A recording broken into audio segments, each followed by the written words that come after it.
Okay. Great. So good morning, everyone. Welcome to our Rapid Reaction Seminar.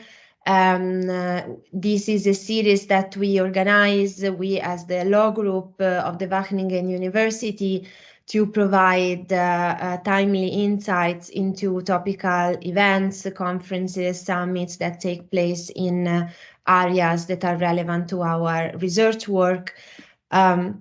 So in the past, we have organized rapid reaction seminars on several topics, most importantly for the topic of today's seminar on the COP26, but also on the UN Food System Summit or on the new EU proposal for a directive on corporate sustainability due diligence. And so I will repeat for the sake of the audience that just joined us, the webinar is being recorded and will be made available online. And in particular for this seminar, we would like to thank the Student Sustainability Commission at ETH Zurich and the Wageningen Center for Sustainability Governance, because this seminar is a collaboration, is a joint initiative.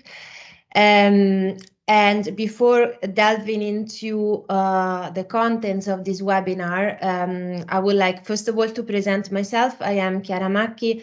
I am assistant professor at the law group of the Wageningen University. And then, of course, let me introduce our speakers for today. We have Anthony Patt, who is professor of climate policy at ETH Zurich, the Swiss Federal Institute of Technology, and his work focuses on identifying technically, economically, and politically feasible pathways to net zero emissions by 2050, as well as analyzing the effectiveness of policy instruments at promoting such changes. And Anthony has also been a contributor to multiple IPCC reports, including as coordinating lead author for the chapter on international cooperation in the working group 3 contribution to the 6th assessment report. So we are very happy to have him here today. And then we have Josephine van Zeben, who is professor and chair of the law group at Wageningen University, and who conducts research on the regulation of environmental issues by public and private actors across jurisdictions, with particular attention for polycentric governance theory and developments related to the European Union. We are very happy, of course, to have her with us. And we also have Max van Deursen, who has just come back from Egypt, actually, where he attended the COP27. And Max is a PhD student in the TransGov project at the EMP group, the Environmental Policy Group of the Wageningen University. His research focuses on UNFCCC climate transparency arrangements and their relation to climate action. And he has first set foot in a UNFCCC session at COP21 in Paris. And from there, he never stopped following the process. So we are extremely grateful to have this panel of speakers.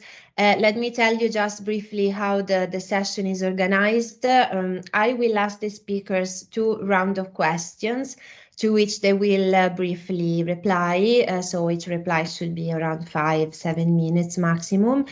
And at the end of the session of the 2 rounds of questions, we will have some time for a Q&A. So the audience is very welcome to participate in the last part of the webinar. Okay, so without further ado, let's delve into the first round of impressions. And I will kindly ask my colleagues to help me admit people to the webinar, because I see that there are still quite some people joining. So let's perhaps start with Max.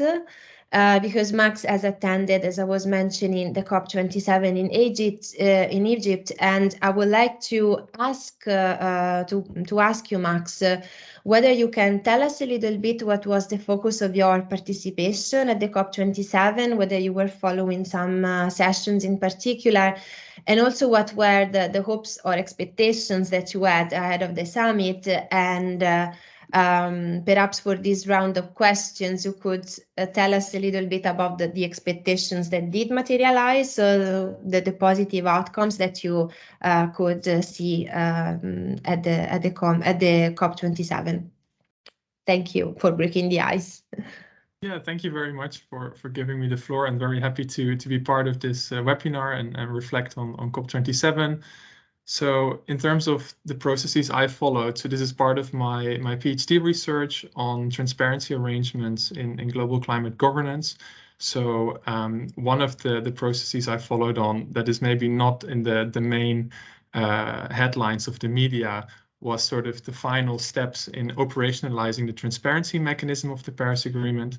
So under the Paris Agreement, transparency is quite interesting because it's one of the very few articles that has sort of provisions that create binding obligations for member states to submit reports, to have those reports undergo review, to have them undergo multilateral consideration. And so I've been following this process of scoping out these rules also last year in Glasgow, also at the intersessional negotiations in Bonn earlier this year. I attended those as well.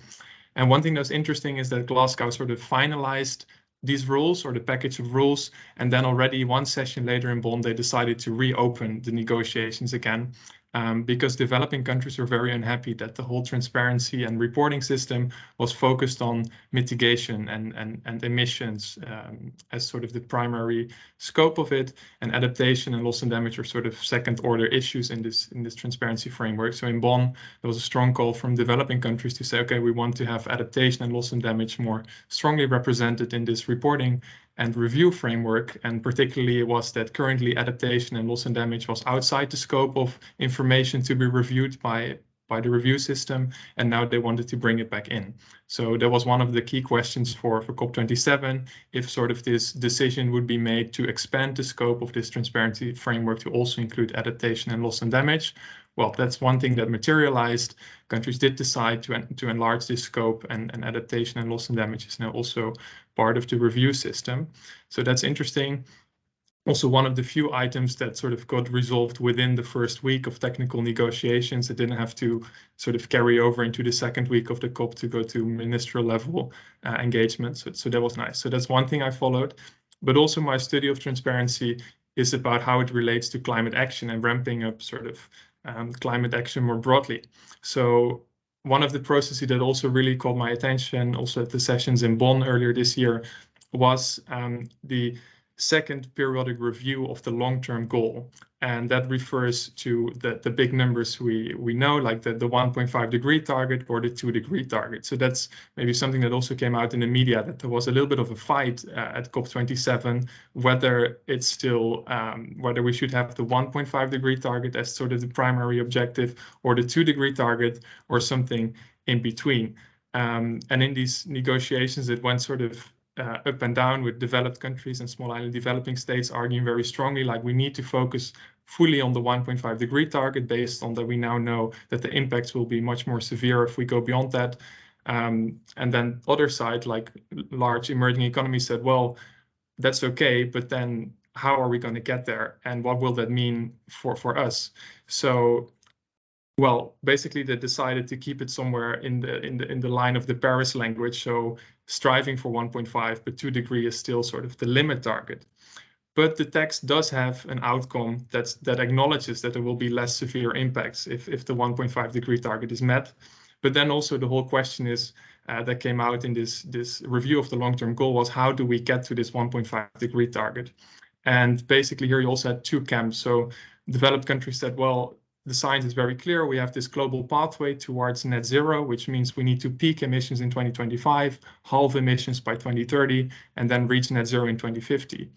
But then, of course, the other side says, well, are we really going to expect that every country is going to follow this same trajectory, that we're all going to halve emissions in 2030, whether you're in the United States or in India or in Nigeria.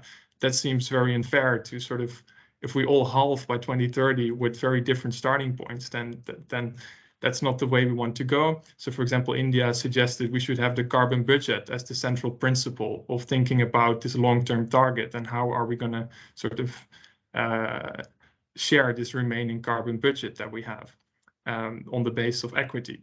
And this was really one of the points that went until the very last minutes at COP27. There was this famous paragraph 20 that had this language on the carbon budget. Carbon budget is almost never entered UNFCCC decision text language, even though in the IPCC it's very acknowledged.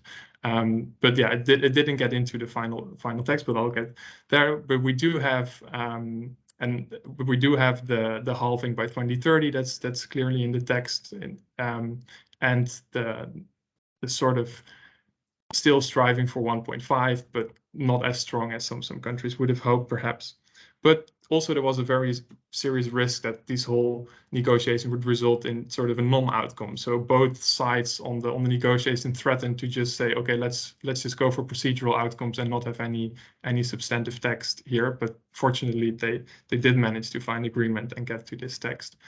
And then maybe one final point, also because it was so strong in the media, this loss and damage fund. Also, my colleague Robert from the EMP group, who also went to Sharm, follow this process closely, and I think it does need to be underlined that it's a big achievement that this fund got established. Of course, there are a lot of caveats that I can talk about in the next round, but the fact that it got established and that it got established at this COP and that they didn't decide to talk for 2 more years about how we're going to establish a fund in 2024.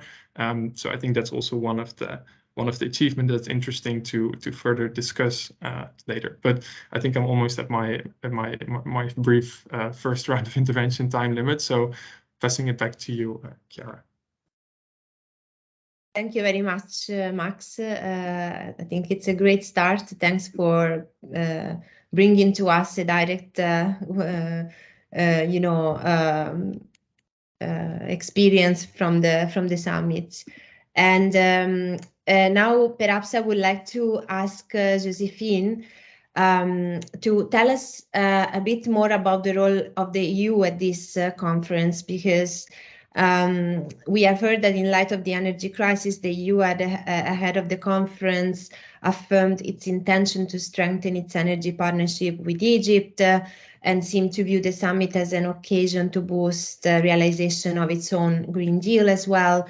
So can you tell us a bit more about how the EU approached the COP27 and what were the key goals on the EU's agenda for this conference? Yes, thank you. And also thank you, Max. I already learned something about the transparency mechanism, which I have to admit I wasn't as clued up on. So this is really helpful also for us. No, so I thought I'd just maybe run you through some of the main negotiation ambitions that the EU had without commenting already too much about whether or not those were valid ambitions, but maybe leave that to round 2. So you're absolutely right that, I mean, the EU obviously wants to portray itself as a front runner, as a leader in climate policy, etc., and it has done that through the Green Deal, but also in a way more concretely the Fit for 55 package, which it's been adopting and negotiating for some time now, is really where a lot of the internal aims, internal commitments of the EU can be found. Now, initially, the goal that Fit for 55 was looking for was a 55% reduction compared to 1990 by 2030, right? So also in line with what Max really mentioned in terms of where we should be in terms of timeline. And give me 1 second, I have my emails making an annoying sound in the background. Now, because of the conflict in Ukraine, obviously, and with the Russian aggression there, the EU has decided to increase its ambition levels, and the current number that they have for 2023 is 57%, which might not look like a huge increase, but I mean, at this point, every percentage increase is a very costly increase, or at least, well, politically, but also, I guess, economically, quite costly. So keeping that in mind as the internal setting and the internal ambitions, what the EU really set out to do at the COP was to make sure that there were strong agreements on mitigation efforts, right? Because of course that is still one of the main pillars of international climate policy, and it wanted to do this by making sure that the mitigation work program was adopted, and that it would include work on basically, well, the language they use is phasing down rather than phasing out, but phasing down fossil fuels, not only coal but also oil and gas. Now, that was ultimately unsuccessful because even though India and in the end also supported the EU in this in the end, big emitters like Saudi Arabia, Russia in the end did block this successfully. The other thing that the EU has been very focused on is ending fossil fuel subsidies, right? And sort of in this general context of phasing down fossil fuels, and also reducing methane emissions. And all of this is in order to keep, as everyone's like to say, the 1.5 goal alive. Now, whether that ultimately will be successful is obviously, very doubtful, but that is still the stated aim of the EU. Now, in adaptation, the EU has also been very vocal, and I think here we had some really interesting developments, right? Because the EU really prides itself on being a very big part of climate finance, as it was already happening before COP27. So just to give you a sense of this, there's supposed to be 100 billion pledged every year, and that's not happening yet. But of the money that has been pledged, the EU, for instance, 2020 committed 23.4 billion, whereas the remaining donors committed about 56 between them. So the EU is responsible for about 50% of climate finance that's currently coming in.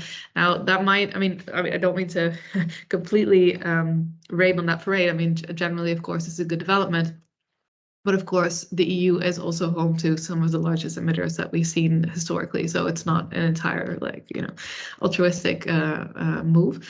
But what was really interesting about this, that even though the EU really used this as sort of a, look, we're like one of the greatest supporters of this, we're very active. Only one of the member states, Denmark, has actually made any sort of specific earmarking of climate finance funding that relates to loss and damage. So the EU actually was not that keen on. They actually had sort of redlined the creation of a loss and damage fund as well before COP. But then in the end, and this is why negotiations sometimes are quite interesting to see develop, in the end, they actually did support the loss and damage fund being created. But they also then, in return, wanted to see commitments from other emitters on peak emissions, right? And here they were less successful. So it's just a really interesting dynamic to see, also because, as I said, the EU really sees itself as a major player and like as a bridge builder and as a front runner, and they are in some ways, but I think in the end their clout is a little bit less than what they would like it to be. Now, in terms of the agreements, yes, they did make an agreement with Egypt, which they see as a sort of key energy partnership in a sort of, I would say, network of partnerships at this point. So they also have many regional partnerships with Africa, for instance, on forestry, but also with like Kazakhstan, Namibia, and all of these are of course climate driven, but there's also a huge energy component to this, which obviously has become much more central due to the war with Russia and this dependency on Russian fossil fuels that we want to get rid of, right? So the specifics of the Egypt agreement really focus on on hydrogen, and having this partnership that would allow us to have more hydrogen production and therefore less reliance on fossil fuels. So that's, these negotiations, I think, were a nice way for the EU to sort of push this and really make sure that these agreements were successful. But on the other hand, I think we really should see this, but I'd be very curious to hear what Anthony also thinks about this. I really see this more as a general sort of energy policy thing as well, and less so, I'm a little bit more cynical about what's behind those agreements. I don't think it's only climate driven. I also think there's an energy security issue there, which for which the conflict with Russia is being leveraged to make sure that we can actually make these kind of steps. Okay, I'll leave it there, and then I look forward to hearing from Anthony. Thank you very much, Josephine. And indeed, I would like to give the floor to Anthony, also following up on what Josephine has just said, because so the COP26 in Glasgow was regarded as a relatively successful summit, but yet, of course, much remained to be done, and in particular on the front of loss and damage. But also on the phasing out of coal. So I would like to ask Anthony, which were, in your opinion, if any, of course, the most remarkable steps or steps forward that the COP27 managed to achieve? Right, thank you very much. I apologize in advance if it gets loud. I'm working at home. I tested positive for COVID. Hopefully I will stop testing positive tomorrow and can go back to work. But I'm next to a big construction site. So if you hear chainsaws and stuff, I apologize very much. Okay, so to me, the biggest thing about this COP was that I think it really fits into really nicely a new narrative about what the COPs are about.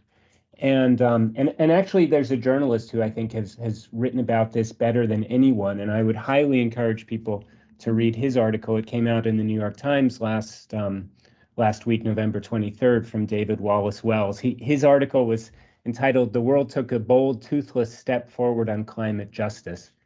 And the way he framed it, and which I think is very much right, is that when you look at the real big things that came out of this COP, it was on the one side, on climate justice, it was taking a step with loss and damage, which had never been taken before, and which people had been really, the developed countries, the wealthy countries, had been opposed because of what they perceive as a potential bottomless pit of liability. And they gave way on that, and really took an important step in terms of doing anything. Although when you look at the actual amount of money that's been pledged so far, I think it's 300 million. The last I checked, it's completely trivial, but in relation to what it could be. But they did take a step in that direction. And then there were a whole lot of other things having to do with creating the conditions for improved capacity for mitigation and adaptation in primarily in the global south. And some of these relate to transparency rules, like Max was talking about, and that went not just on the mitigation side, but also the adaptation side. And of course, the global south countries need these transparency rules and be able to make effective planning decisions, for example, knowing when financial assistance is coming and stuff. That's what these rules really help with, among other things. And there were a whole bunch of kind of initiatives which got strengthened. Things are about methane, deforestation, other stuff, all of which is, let's say, about providing, or very much about providing support and assistance for developing countries to move faster, and also showing solidarity around particular issues. And the one thing that this COP really didn't do very well at all is address climate change as a collective action problem. And what I want to argue is that actually there's a reason for that, and that's because on the mitigation side, climate change really isn't a collective action problem anymore. It used to be one. We used to perceive, and it used to be that mitigating was expensive, and it had high local costs, and the benefits were global. And so if anyone was going to agree to mitigate, they needed to know that everyone was doing that. You had this kind of prisoner's dilemma type of thing. And the COPs were the place to deal with that, and through negotiations to overcome that collective action challenge. But the world's changed. It's now, I think almost everybody agrees, it's in every country's own self-interest to mitigate more or less as fast as they can, regardless of what other countries do. So, whether the EU goes to 55 or 57%, it's completely irrelevant what Brazil does or what the United States does. It's ultimately in the EU's own self-interest to go faster. And the big things that stand in the way of that are domestic politics and competing interests and, let's say, distributional outcomes. I know in Switzerland right now, where I'm sitting, the big issue is between our climate objectives, which require very rapid development of renewable energy sources, and our landscape protection, where the solar and wind installation have completely lagged out of landscape protection concerns and local environmental concerns. And to some extent, let's say the global agenda, the stuff happening globally at these COPs plays a role there because it highlights the importance of prioritizing climate protection over these other things. But it's simply, it's if you think about this in an advocacy coalition kind of framework kind of thing, it gives extra strength to those in the Swiss context, gives extra strength to those folks who say, yeah, we need to build windmills. And in relation to those who say, no, we need to protect our landscapes, and so we need to find other solutions other than windmills. So it allows for, let's say, an acceleration of that by putting these issues high up on the global thing, but it doesn't really solve this collective action problem. And so to me, what this COP really was, it really signaled was these collective action issues were really on the back burner. And in fact, there was some talk about 2 degrees versus 1.5 degrees. And at least the reading that I take is that actually we didn't move forward on any of that kind of stuff. And we didn't really need to because everybody now, almost all countries now have adopted at some level a net zero target, and they're all trying to they're all working on figuring out how to actually achieve those. And the effect of this COP will be very minimal in terms of that. And the attention shifted to the other stuff. It shifted towards how to best provide the kind of support that the global South countries need for their mitigation and adaptation. And it opened the box of this whole other area where global cooperation may play a role, and that's on climate justice and actual compensation and liability for the harm that some countries have done against the other. I think there's a temptation, at least I have a temptation in the background, to ask the question, well, if we open the box on climate justice and developing countries feel like they've won there, are they going to then turn around and mitigate faster, which is what I think the developed countries would like? Maybe or maybe not. I don't think anyone really knows. In the end, I would say let's just look at climate justice as something which isn't an instrument for achieving something else, but just something which ought to happen anyway. And in that respect, we made a big step forward in this COP. And I've probably used up my time. Thank you. Thank you very much, Anthony, and we will definitely get back to these observations in our second round of questions. And actually, I would like now to indeed invite you to focus even more in depth on the critical aspects of this summit, because of course, it elicited mixed reactions then. I mean, its outcomes were viewed as a partial success from some and as a complete disappointment by others. So I would like to start again from Max, perhaps. Max, you have highlighted some areas in which you think the COP27 actually made some steps forward, but you already kind of mentioned that this success is conditional. There are some caveats. So I would like to ask you, indeed, in your view, what were the main shortcomings of the COP27, at least on the issues that you have followed more closely, and what will be then the main challenges in the in the preparation of the COP28? Yeah, thank you very much. Just some brief reflections then.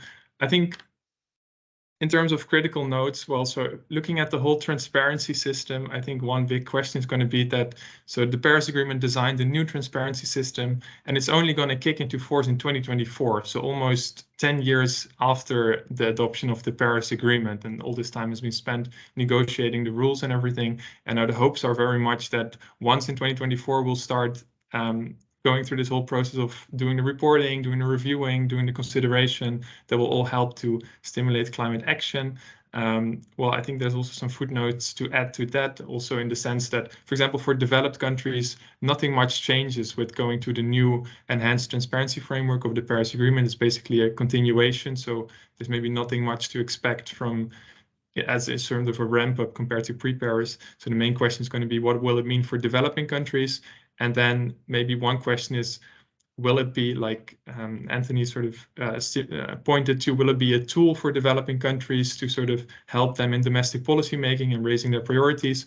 Or could it also result in a burden, so that it's mainly just one other thing to report on, and that countries with only a handful of people in their climate department have those people spending, making reports for the majority of the year? So that's also one thing I'll be following into the future.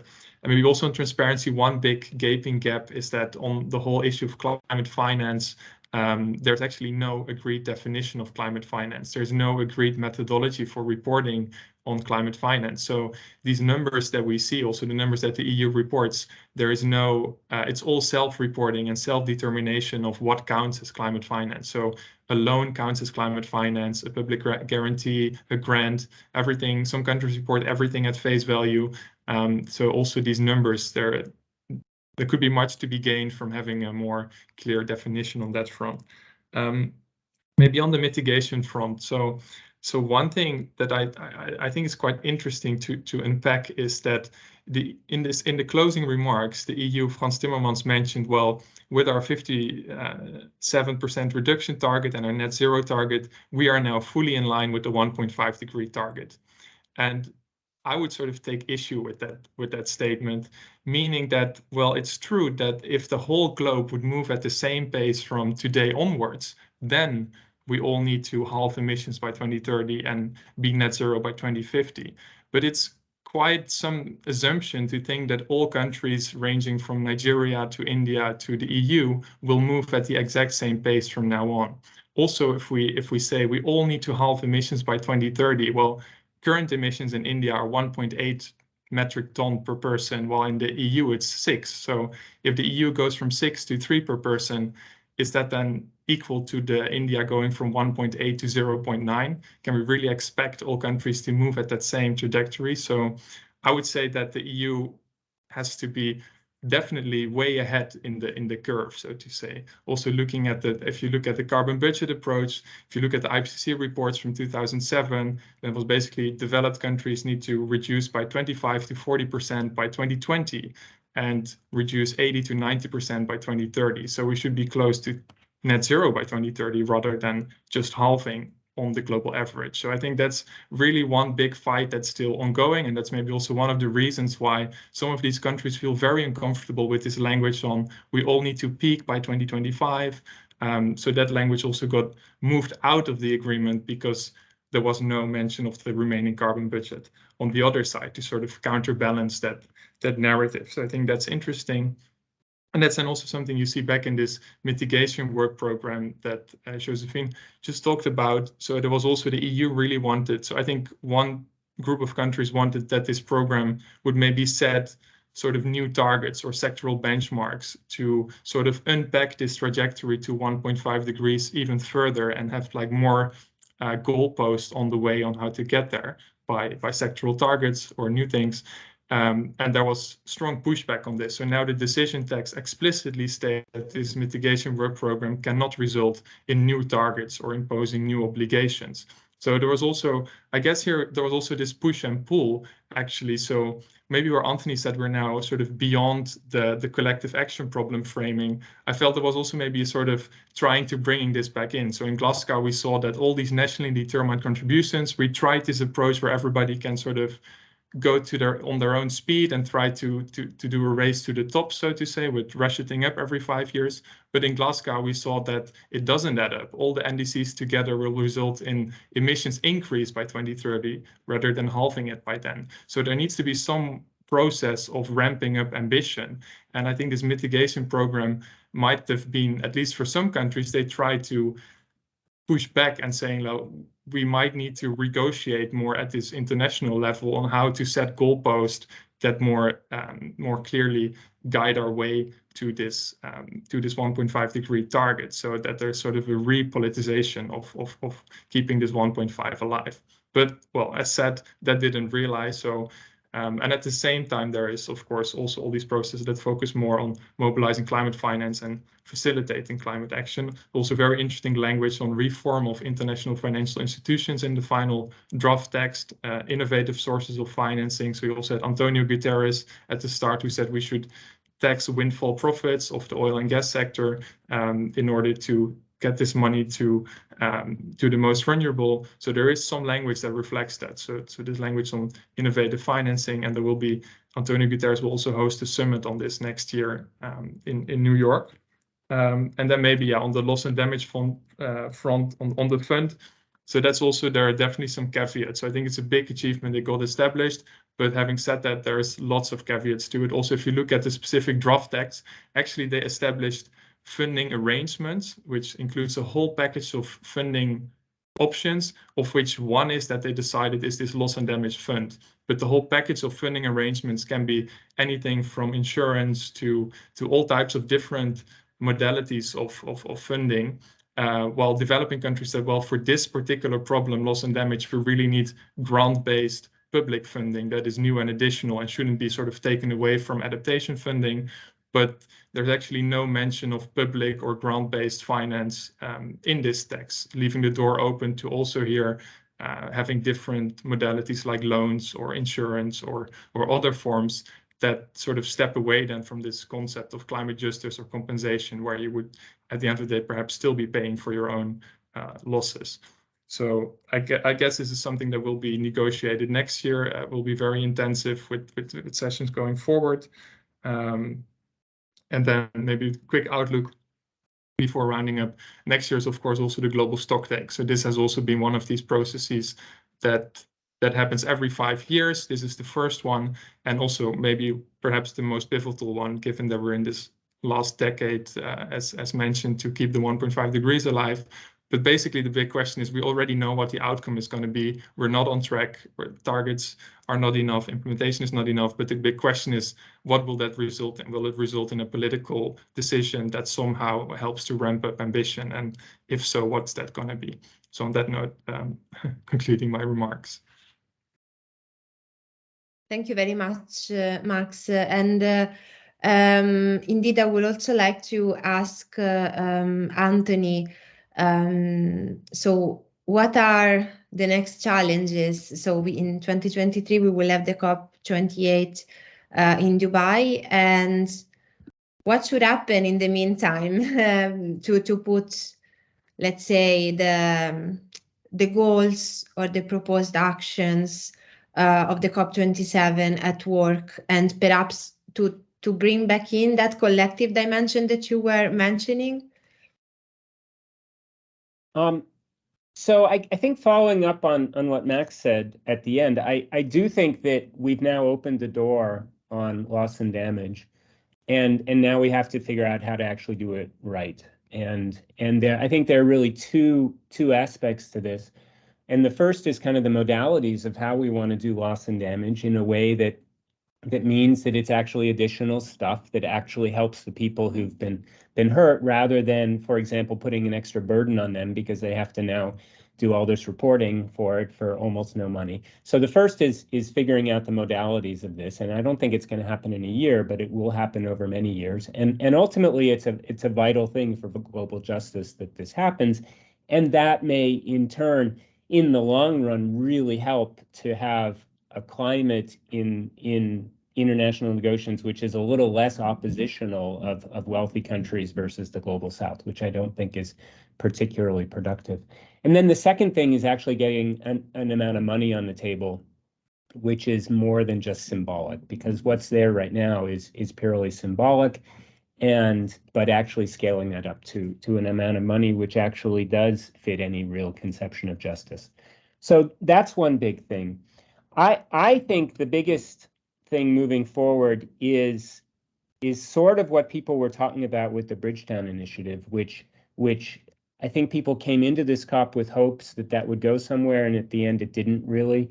But what that's talking about is first of all dealing with the debt burden that a lot of developing countries have, which makes it exceedingly hard for the public sector to raise finance at attractive interest rates which we know is absolutely essential for developing renewable energy resources rather than fossil energy resources, because the renewable energy, all the costs are upfront costs, they're investment costs, and their competitiveness completely depends on the interest rates that you can borrow at to get this stuff built. And we need to deal with the debt issue in developing countries so they can borrow. Project developers there, both the private sector, public sector, and the private sector, can borrow at interest rates more comparable to OECD countries, which will make renewable energy projects competitive now and basically stop any new investment in fossil fuels. When you look globally, investment in fossil fuel stuff has almost stopped entirely in wealthy countries, and it's entirely in developing countries where we're seeing new investments still being made. And we need to if we're going to follow any of these emissions trajectories, we need new investment in any kind of fossil infrastructure to basically stop in the next few years. And that takes the finance stuff. And then the other thing about Bridgetown was scaling up the climate finance through the multilateral development banks, essentially by a factor 10. And I really think that's what's needed if we're going to be going along any of the kinds of trajectories that scale out fossil energy, not over the next 50 years, but over the next 20 years. And that's what we need to be anywhere close to the 1.5 degree thing. I would draw a little, so, and I think that the COPs can play a big role in that. They can move stuff like the Bridgetown Initiative forward. I almost like to draw a comparison between what we need to do now for climate and what we actually needed to do but failed to do 18 months ago with COVID. With COVID, maybe I'm just saying this because I'm stuck at home with COVID, but 18 months ago, it would have been enormously helpful if we had figured out a way to get a lot of vaccines to the global south quickly. That would have probably kept the Omicron variant from emerging. All of that stuff, it would have been in everybody's interest, including Europe's interest, in getting a lot of vaccines programs funded in the global south. And it's the same thing with climate policy right now. We need that finance to get stuff built in the global south. The global south wants it, everybody wants it, but that if there's a collective action problem, it's about the various actors in OECD countries taking responsibility for making sure that this stuff actually happens, which everybody agrees is in everybody's interest. And that's where the sticky thing is, because who's going to go first? Who's going to make hard commitments? And that's where you need this stuff to actually play out. So I think moving forward, it's on this area of finance, which is of all of the kind of capacities that we need to build. It's the financial capacity for new investments, which needs to happen the biggest and the fastest. And that's where we really need to be moving forward. You mentioned, could we get the collective action thing more up? Well, I would say we do that in the context of finance. I think in the context of emission reduction targets, there's certainly a role, and there will be a role coming out of the global stocktake for putting pressure again for the next round of NDCs for countries to step up their NDCs more. Most countries improved their NDCs from the first to second round. A few countries like Switzerland didn't. Nobody did it as much as they need to.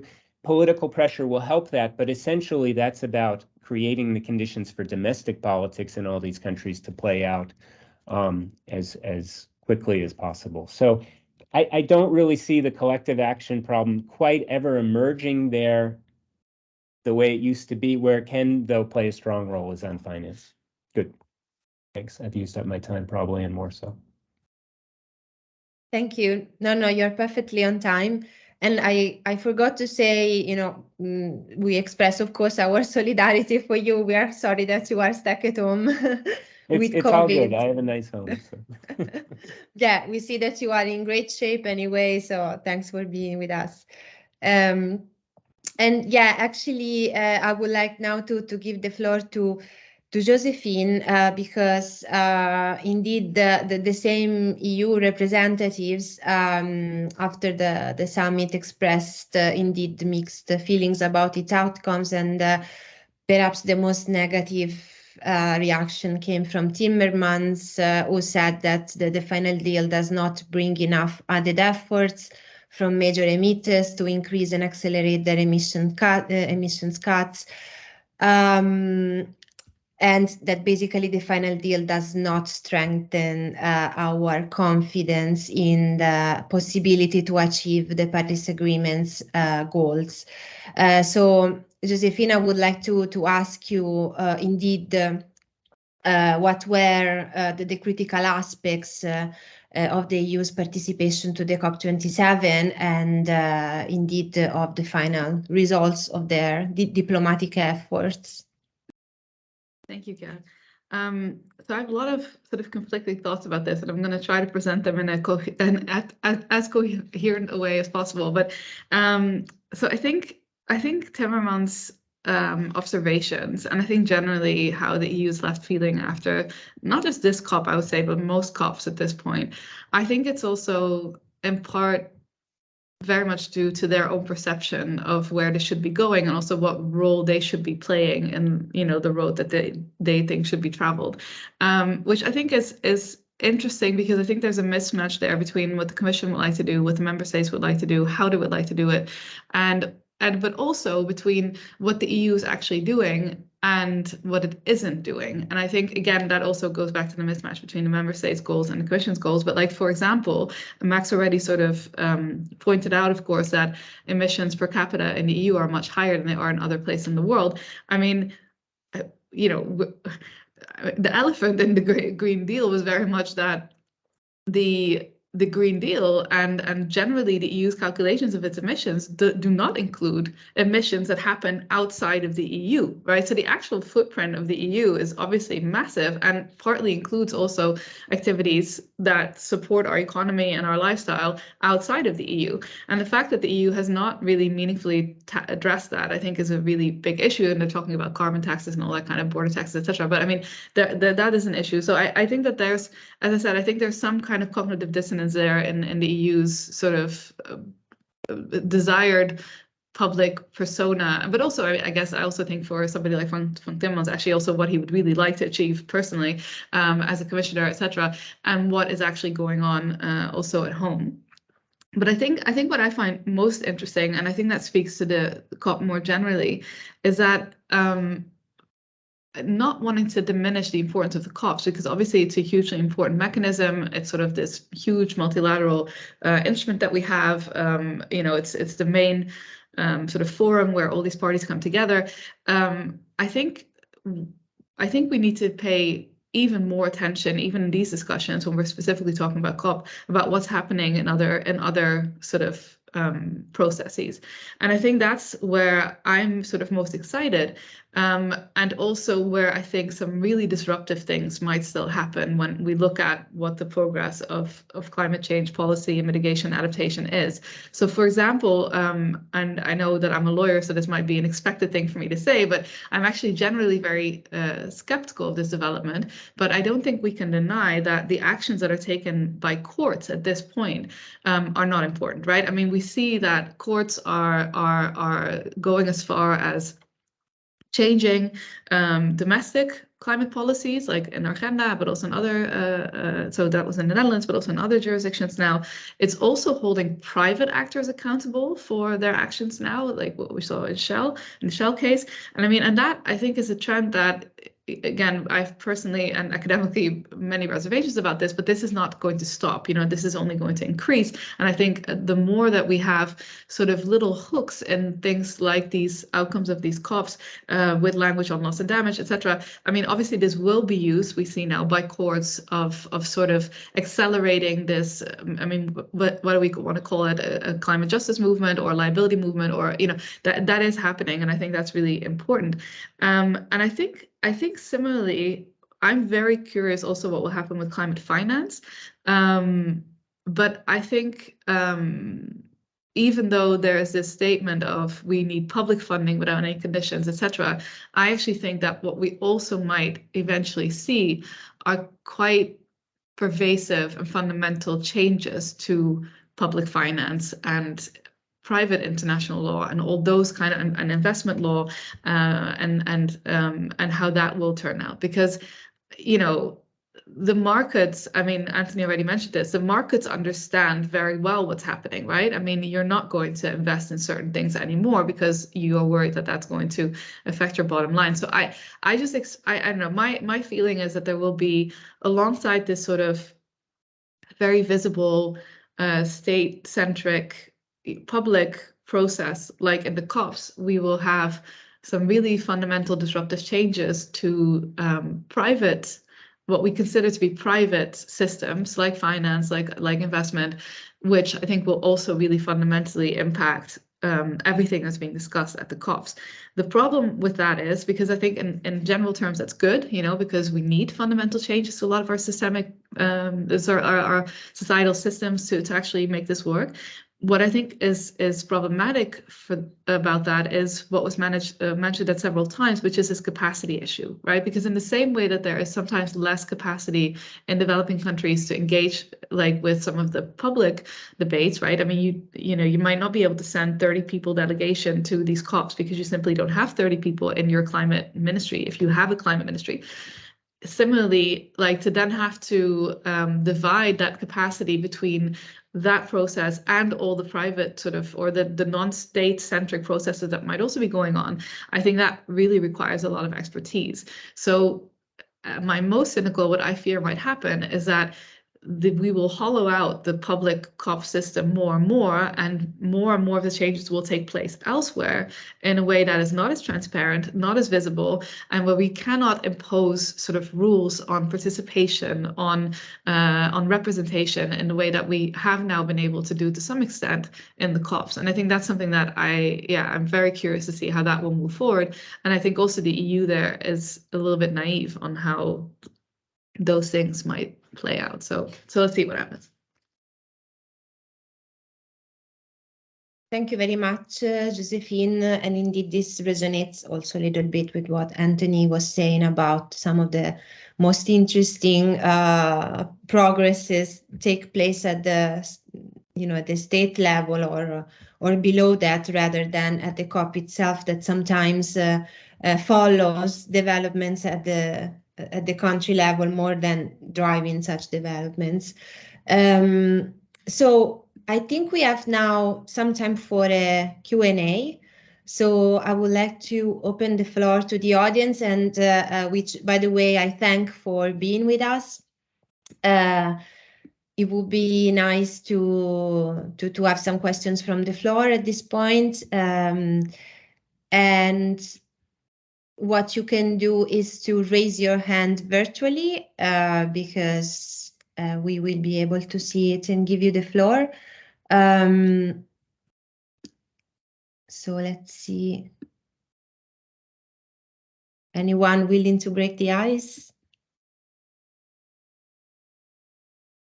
I don't see any questions for now.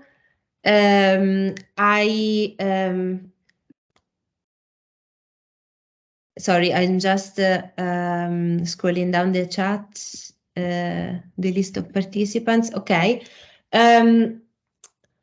Perhaps what I would like to ask you while we wait, perhaps for someone else to ask questions. It seems to me that one of the issues that continue to emerge is that the principle of common but differentiated responsibilities continues to remain largely on paper. I think this emerged a little bit from what you all said to some extent. So the idea that the principle is there, it should underpin commitments and actions at the international level, but in fact, there are no mechanisms to realize such differentiation in the responsibilities, and particularly between the global north and the global south. And this resonates a little bit with what you were saying about indeed these transparency mechanisms risking to become a burden on the global south, and indeed the mitigation goals that are treated as, in fact, they are treated as if every country has the same sort of proportion of responsibility in relation to the achievement of the Paris goals.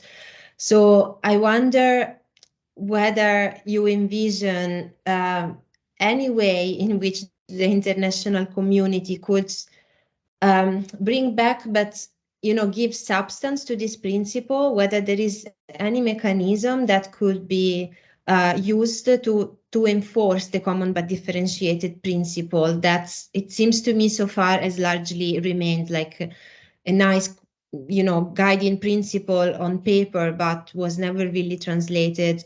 And perhaps now with the loss and damage fund, but this indeed will perhaps help compensate some countries that are suffering from the effects of climate change, but it doesn't really impose on the global north the share of responsibility for mitigation that they would help for that they would have for historical reasons. So perhaps I would like to have a comment from you on this.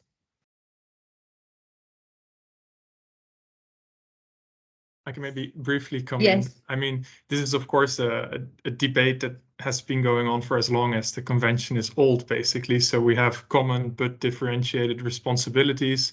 And if you accept that sort of principle, then what does differentiated responsibilities mean? How do you sort of divide that? Well, arguably under the Kyoto Protocol, it was still sort of obvious that you had developed countries who take on sort of quantified economy-wide emission reduction targets in a sort of binding protocol. But yeah, as we know, United States never ratified this agreement. And then under Paris, you arguably have that the question still stood, like, how are we going to sort of be in line with this principle? But the Paris Agreement also sort of is largely understood as a dilution of this principle. So the original convention document of the UNFCCC has a much stronger anchoring of this principle than the Paris Agreement. And you also see that fight still playing out now, that in every single negotiation, it's a fight whether this particular item should be under the convention or under the Paris Agreement. So also in Sharm el-Sheikh at COP27, you had all these agenda items that were both under the convention and under the Paris Agreement being negotiated. So everything had to be written twice in draft documents and adopted twice, because developing countries want to sort of have as many processes as possible still under the convention, because that sort of guarantees these core principles. And developed countries say, well, we're drowning in agenda items, literally, and it's already a very complex process, so we should move everything under the Paris Agreement as much as we can. So that debate still rages on. And I think with the Paris Agreement also, of course, one of the solutions to this difficult question of differentiated responsibilities was to say, well, we do nationally determined contributions. So if everybody determines for themselves what they think is a fair and ambitious share, then we sort of bypass the difficult question of what differentiation should look like. But well, I think we've tried that, but one outstanding question is still that it doesn't add up. There's a huge gap in ambition, and there's also a lot of urgency to close it. So in that sense, I feel there is sort of a fight to put pressure. So the question is basically on who is the pressure now to sort of fill this gap most rapidly. So because of course, it's in everyone's interest to reduce emissions, you could say, but because it's in such a short time frame and with so much pressure, there is still sort of not everybody's willing to step into this gap. So apparently there is still a big fight going on who should take this up, I guess. And the EU says, well, it's mainly the emerging economies. We are in line with 1.5, so it cannot be us who need to do more to fill this gap. It's on the other side. And the developing countries say, well, but developed countries, first of all, you didn't really meet your pre-2020 targets. So at the Copenhagen summit and the process following on that, developed countries also took on additional targets for 2020. Not all of those were met. That's also one of the conclusions from the second periodic review, that the pre-2020 implementation by developed countries was insufficient. And that's also still this festering thing that's been going on now for a couple of years, that there's this non-performance from certain countries in this pre-2020 regime. So how to take this forward? Yeah, difficult question. But I think that discussion will pop up in the global stocktake next year when we sort of take stock of progress and need to sort of come out with a political decision on how to close this emission gap. That's maybe one of the places where this will be taken up. But yeah, just brief reflections. I'm just going to jump in real quick. So I guess I would agree with basically all of that. I think the common but differentiated responsibilities in the area of mitigation sort of became less relevant when mitigation became cheap, and then it was less of a burden sharing and burden allocation thing to who should take on this burden, because now it isn't really a burden. It's not a burden to do it. It is a burden to help then countries. The other side of CBDR is also the respective capabilities, and it's clear that some countries lack the capabilities to be able to do this as quickly as they need. And then the question is, okay, so who has the responsibility for helping them get their capabilities up to where they can do this quickly? And that's where this is now really playing out much more. I do think also, you know, a real big challenge here is where China sits, and actually Max and Josephine probably know more about this than I do, but my sense is that and this, you also see this a little bit in negotiation over IPCC text, China would really still like to be classified as a developing country, which would, for example, make it eligible to receive loss and damage money. And the countries in the global north are saying, no, China has really kind of switched teams now, and they're now on our side, and they have a responsibility to helping this, and they have no shortage of capacity for doing whatever that they want to do in this area. And as long as this issue doesn't get resolved, it's sort of hard to, it's going to be very hard for the wealthy country, OECD countries, to put up a lot of money for any of this if they're thinking China might be a recipient of that. That would be extremely challenging with their domestic politics. For example, if you know the Green Party really went on at a limb and used up their political capital to get my country to say we're going to give a lot of money into loss and damage, and then it were found out that we're going to China, I think that would be kind of political suicide for them. And so that, I think, is a really big obstacle we face right now. Yeah, and maybe just to jump on that for a second. So the official EU position actually is that China should be paying in to the loss and damage fund rather than receiving from, right? I mean, let's see if that actually happens. But I mean, that's clearly reflecting also what Anthony just said. Yeah, definitely. And maybe just to add to that, also like the dynamics within the developing countries are now shifting on this front a little bit. So there's also always been this sort of principle of solidarity among the G77 in China, among developing countries, because only if we negotiate as a bloc, we can sort of provide the sort of counterweight to the global north. But now there's also some shifts going on there. I was in a webinar with Indian-based NGOs and government, and they're now also saying, well, China is becoming more of a burden to have in the bloc than an asset in a way. And also from the global north perspective, it's often easy to talk about all the emerging economies in one breath, but there's of course a big difference between China and India in terms of capacity and where they are in terms of emissions. So even within the bloc, there is now sort of discussions going on about the continued role of China. But of course, they would prefer China to step up themselves rather than it will be very difficult to sort of get them out of the bloc without consent. So, but I guess that's definitely a trend to follow for the years to come. Yeah, and adding to that, I think, of course, China's role in Africa is also really complicated, right? So this is also adding massively, I think, to the sort of geopolitics of this, because China is investing very heavily in Africa, and some of that also in very unsustainable practices, you know, in industries. And you know, I'm sorry, this is just to say it's very complicated, but also just to say that it's, and I think this is sometimes where we also get a little bit maybe tunnel vision when we're looking at these COPs. You know, people act like we're discussing climate here in isolation, but of course we're not, right? I mean, these are discussions where so many things are tied in, because in the end it affects the entire economy and entire, you know, ways of life. And I think that really, you know, you cannot, and in the same way that I was mentioning before about the collaboration with Egypt, you cannot see climate separate from the energy question, but you also very often can't see it separate from like many other sectors, and I think increasingly so. And I think that the Green Deal did get right in a way that, you know, there's systemic problems now, and you can't just make it seem like we have climate sort of here separately and then everything else somewhere else. Like, no, that's no longer the case. So sadly, biodiversity is not getting equal attention in that respect, because that is something that really I think should be discussed also very much in parallel, but it's not yet. Sorry, but that was, I'm now veering quite far from your actual question on common but differentiated responsibilities, but yeah, just to maybe mention that.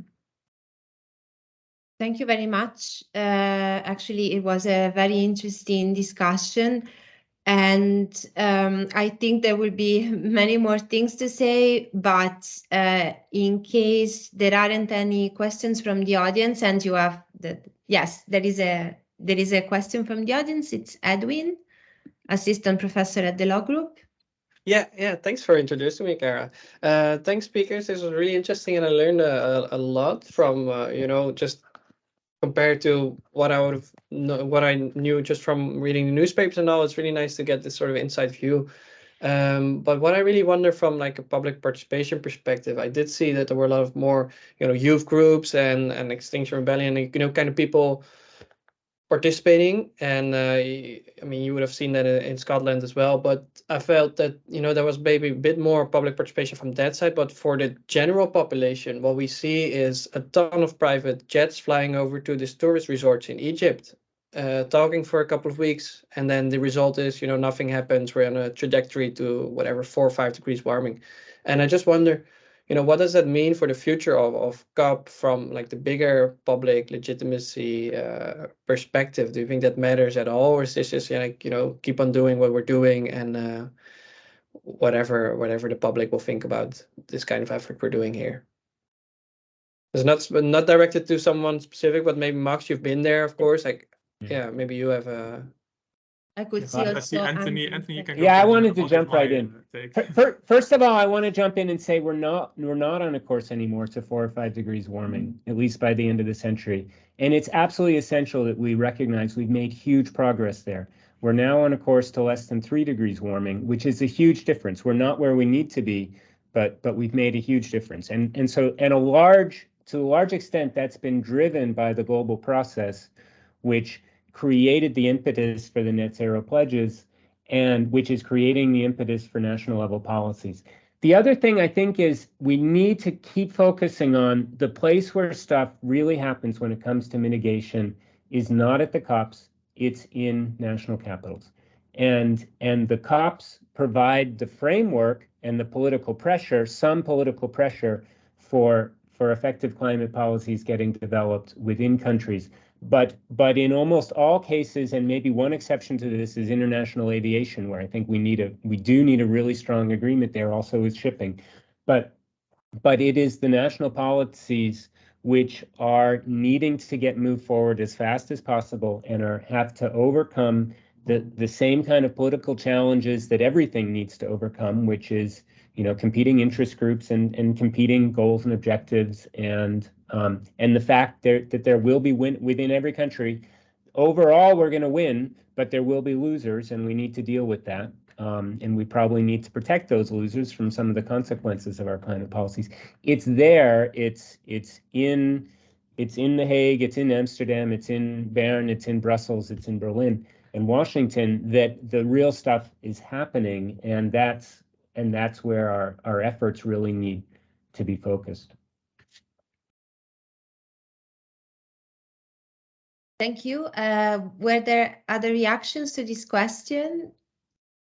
Yeah, maybe just briefly. Yeah, so totally agree. I think So the international process is essential. So one for creating this pressure to then sort of apply at domestic capitals, but the other element is also internet or climate justice and international justice. There's no other forum where small and developing states can make their case like they can in this UN forum, even though they were stretched to the end of their patience. Like at the start of the conference, the small and developing states said, if this COP does not deliver, we might take our fight elsewhere and start questioning the integrity of the process. So it was sort of at the end of the stretch to the end of their limit. Also last year in Glasgow, minister from Kenya said our trust has been shattered. 30 years of trying to get this loss and damage fund, still no progress. So I think in that sense, but this COP has also shown that some steps can be taken on this front of climate justice. I think for that it's important. Yes, we did see all the private jets flying in. There was definitely not the youth activists who were in those private jets. There were also a lot of side conferences organized in the hotels outside of the COP, in the Tonio Lamborghini Center, and those type of things. But still, the process is unique and in that sense important, even though it is also flawed in many ways. Public participation, I'm not sure if this was the best COP for public participation. It received, the presidency received the fossil of the day on the first day for the sort of poor facilities for civil society. Also, like Egypt is of course a strange place to do something like this. This was also the first time in history that the climate march that often happens on the Saturday between the 2 weeks happened inside the UN venue to sort of guarantee the safety of the protesters that could not be guaranteed outside the conference hall because inside is on UN security ground. So in that sense, for civil society, it was not an easy COP, also in terms of very high prices for hotels and very difficult to get there in the first place. So that, and maybe tiny add-on on this matter of aviation and shipping. This was actually also on the agenda for COP27, as every COP basically, but it's hidden under transparency, under methodological items, because in the transparency regime, they decided that emissions from aviation and shipping, international bunker fuels, they call them, do not count up towards any national inventory. So they fall completely between the cracks. And this year, also the ICAO and IMO came to visit and gave a presentation on how they are they're trying to make a case that they are doing enough themselves to set their own targets and regulate themselves, and try to convince the negotiators here that there's no need to count these emissions in any inventory whatsoever. But the pressure is increasing, and it will be again on the agenda next intersessional in Bonn. And I find it very fascinating how in these very hidden away transparency item, they're basically negotiating on whether aviation and shipping will be regulated under UNFCCC or whether they can just do everything themselves. Yeah, passing it back. Thank you. And I don't know if Josephine also has a reaction to this question. I think I'd rather have time for the other questions. So I'm happy Yes. to, yeah. Yeah, fair enough. Indeed, we have 2 more questions from the audience. I will take them both, and then I will give the floor back to the speakers. So starting from Charles. Charles, you have the floor. Thanks a lot. I'm Charles Tonoi, student at the law group at Wageningen University and Research. Professor Josephine Zeben, she's my first supervisor, and I just reported this week at the VAS at the Wageningen University and Research. So I attended actually the first week of COP, and under the platform called African Research and Impact Network, which is a network bringing together young researchers and policymakers to consolidate research position for Africa and also support capacity building. And my reaction or my observation, first observation was really interact with the SDG players, because my PhD I'm focusing on the role of the shared rules for effective governance, for effective policy-centric governance of SDGs in Africa. And also the observation that I was focused on was the role of funds in informing negotiations. And one key observation is that I noticed is that most of the political class who are participating in negotiations are as Kenya. Charles, you're sort of cracking. We don't hear your voice very well. Perhaps try to be closer to the microphone, or I don't know. Okay, speak. okay. Okay, now it's better. Now it's better. Now better?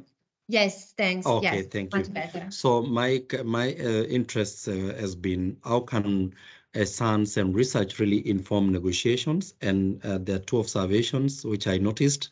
Most of the politicians or policymakers who are present are new. For instance, Kenya, we had general election, and the members who are participating, the ministers, they were new in the government.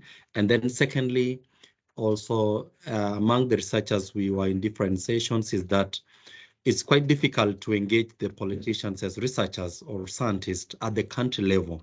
Most of the projects are focused on academic work, and then there's limited space for interaction between the policymakers, politicians in Africa to really engage with the science so that they can come to the COP with that evidence and really engage in pushing the African agenda. Yeah, thank you so much. If I can get reaction on how we can really accelerate that in future, that will be very interesting for me. Thank you. Thank you very much, Charles. And I will also take the second question that I think is from Nathan.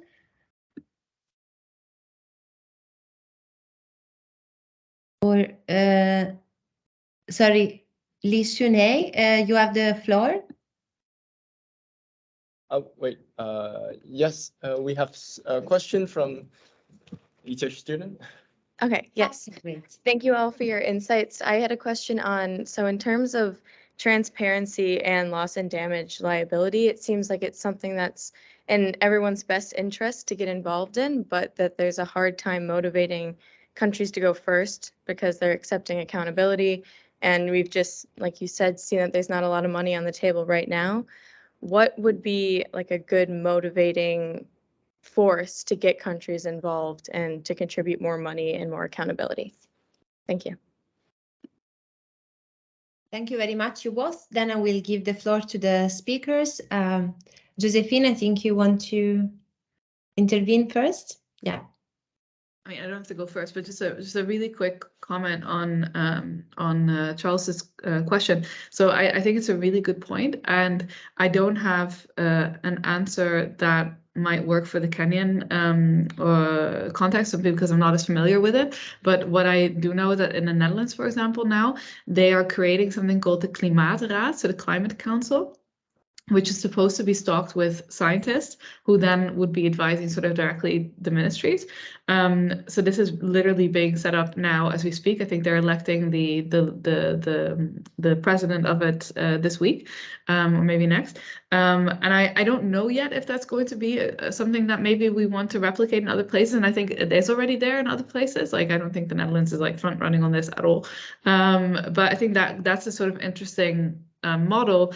I mean, what I'm a little bit concerned about, again, only looking at the Dutch context, is that obviously who you elect to this council is going to be massively formative to, you know, the outcomes of that. So, but anyway, but I think that's something that some countries have looked into and have done with, I guess, greater or lesser measures of success. I have not thought about this apart from the 5 seconds that we have between the question and my current answer. So this is not my most sophisticated thought, but on the motivator for loss and damage, I think it's a really nice question. Honestly, again, being quite cynical about this, I think that if I were a developing country that would want other countries to admit to their role and et cetera, I would make probably trade with my country conditional on accepting responsibility in this way. However, obviously this can also be self-harming if you're not sure enough that at least some countries will do this, right? But I mean, I can imagine that this is a tool they would have to their disposal, but we typically don't see the power relations in those areas working out that way, right? Instead, what we see is actually the EU, for example, using its trade agreements with other countries as a way to put conditions on labor, on human rights, also increasingly on sustainability on these receiving countries, right? So, I mean, we haven't yet seen it go the other way, but I think that might be a way to do that. Okay, that's it. Thank you, Josephine. Are there other reactions from Max or Anthony? I'm happy to say a few words. So, you know, I think both questions are really great and fascinating. In terms of I do think there's an issue that a lot of the countries in the global south just don't have the capacity, scientific capacity within their countries to help the government do this stuff effectively, or even to maybe show up really strongly with well thought out arguments at the COPs. As Josephine said, a lot of countries kind of have now scientific advisory councils. I know in Switzerland, we've had this for a while and we're just reshuffling it because we've realized we actually don't need as many climate scientists on it as we used to, and now we need more energy scientists on it because that's where the big things are. And it's especially in those areas that the global south countries have a big challenge. I do a lot in the IPCC, and I sort of think of the IPCC as playing hopefully a really strong role here. I mean, the wealthy countries have their own domestic assessment panels as well, but a lot of the poor countries don't. And I think within the IPCC, we have a special obligation to make our reports accessible and really reflecting the interests of developing countries, so they can sort of use that as their own it's their own stuff. And probably in the future we would have a role, I think, even for interacting with the IPCC, interacting even more closely with developing country governments could be an idea. In terms of how to motivate the wealthy countries to do more and to put more money on the table, I think that's the question everybody's searching for, and unfortunately nobody has a good answer. Whoever gets a good answer should win a big prize. I do tend to think we shouldn't try to reinvent the institutional wheel on this, and we should go through the channels administratively that already kind of work. And that's why I, for example, am really excited about the Bridgetown initiative and hope that moves forward, because that would go through the channel of the multilateral development banks, which I think have been growing the capacity within their own selves to do stuff with money that people kind of trust. And I think they've made a big turnaround in the last 10 years from being sort of places that people didn't trust to now being ones that people do trust. And so I tend to think if we work through, for example, the multilateral development banks, have them come up with, if they have to scale up their funding by a factor of 5 or 10, they figure out the details of that, and then they go and I think they have some success at going to wealthy countries and getting wealthy countries to put money into these programs. But I may be wrong. That's just my kind of outside view on this. Thank you, Anthony. Max, if you don't mind, I would take the last question as well, and then I will give you the floor for any reaction to any question you want to react to. But I would really like to give the floor to one of the students, I guess, from ETH Zurich. Yes, please go ahead. Yeah, thank you very much for the very nice insights and very nice discussion that you've had. I have a question, and I will come back to the activist movements that Edwin already mentioned in his question, like Extinction Rebellion and or other movements that are mostly composed of young people. But then when they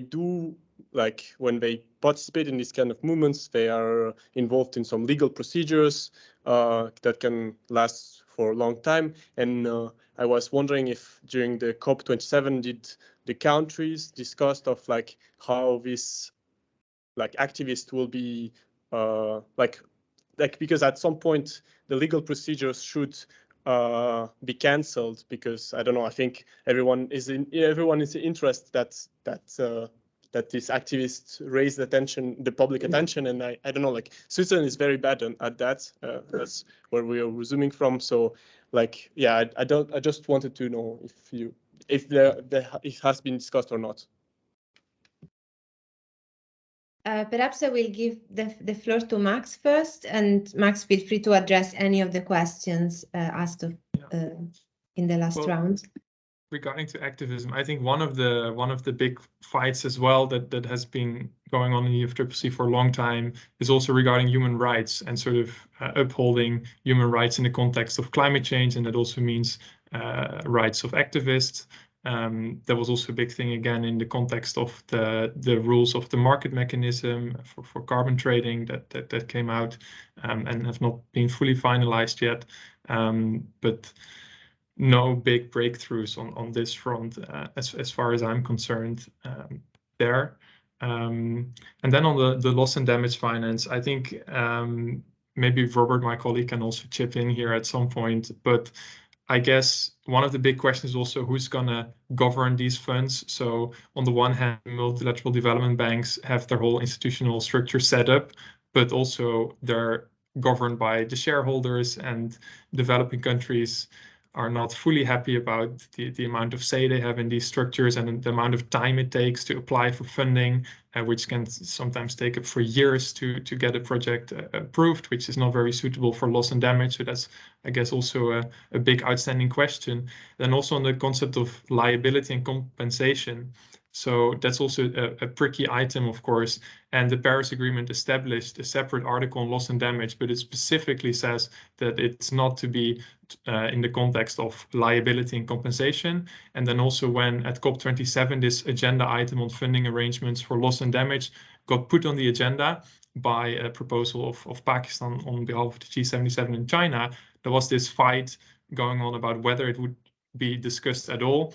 And at the end, there was a footnote added to this agenda item that states that these discussions will be held, but that there will be absolutely nothing in the context of compensation of liability that's sort of out of bounds. So in that sense, yeah, that's sort of one way to sort of have the discussion in the first place. But of course, it sort of evades the whole core concept of loss and damage, that it's also sort of supposed to be a compensation principle where countries that have contributed very little to causing climate change are now sort of taking the hit. But that's officially outside the mandate. And whether that's going to be a problem in practice remains to be seen. But yeah, I thought it's good to just mention that. Not sure if you want to add anything, Robert, or...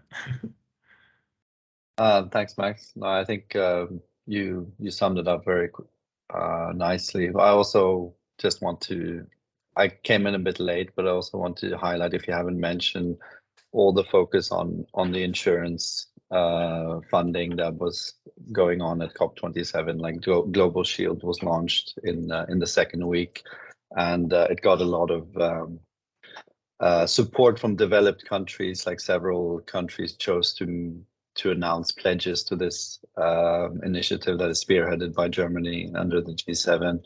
And it remains to be seen whether this will be a complementary funding arrangement to the loss and damage fund that was established, or whether it will actually be a kind of a competitor, even though the German Chancellor highlighted that it is in no way intended to be that, but if it receives more funding and more attention, then it becomes a competitor in practices, is what I'm afraid of. Yeah, thank you for bringing me in, Max. Thank you. And we are almost out of time, so I don't know if Anthony and Josephine have a telegraphic comment. Okay, great. Then we are, 11:30, as promised, we are closing the session. But thank you very much to everyone, to all that asked questions, both from the Wageningen University and from ETH Zurich. Thank you very much, Nathan, for coordinating this. And this was a pleasure. Thanks to the three wonderful speakers that animated this debate. I think we all learned a lot about the COP27 and also about the next challenges that we will all follow closely in the months and years to come. You will find the recording of this webinar online. So with this, I thank again everyone, and I wish you a pleasant day, and I hope to see you at the next Rapid Reaction Seminar. Thank you very much. Thank you, everybody, for the great questions. Thank you. Bye. Thank you. Thanks. Have a good day. Thank you. Bye-bye. Bye-bye.